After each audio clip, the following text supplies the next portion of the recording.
Hi, I'm Tessa Holliday. And I'm Sarah Hengen. And we're gonna teach you how to build a Gothic cathedral. So the master builder gathers together the masons and the other builders that he needs to create the actual structure itself. Although the master does supervise the work, the actual work was done by a number of undefined workers. The architect would then draw up the floor plans and would dig a hole to start putting the foundation down.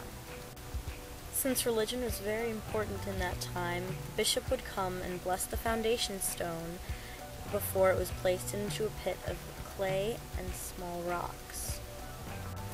Walls were started 25 feet below ground because otherwise the building would be so tall that it would literally sway in the wind. The ground provided support for the building above. A mixture of sand, lime, and water was mixed together to create something called mortar, which they would seal the stones with. Once it was sealed, it was dried forever. And they completely covered the stones in layers. And the master mason had to check it constantly to make sure that it was level. Any kind of flaw in the foundation or levelness of the stones could severely jeopardize the whole entire project. The building had to be completely level, especially at the base, to make sure that it didn't fall over. Walls basically consisted of columns and piers. Piers made it easier to build larger windows because of their thin size. In order to keep the piers from breaking under the intense weight of the structure above, flying buttresses were created to stop the pressure from being put straight into the piers and rather down to the base. In order to stop the flying buttresses from falling down, wooden frames were made to support them while they were being installed. Next, they would start building the choir in 3 parts. So first, they would build 80-foot walls from the base. Then, they would build something called the triforium, which is a row of 3 arches and a small passageway. That's why it's called tri. Then, they would build the clerestory. I really don't know how to pronounce it, but it looks like clerestory. They built the clerestory, which was a series of 60-foot high windows.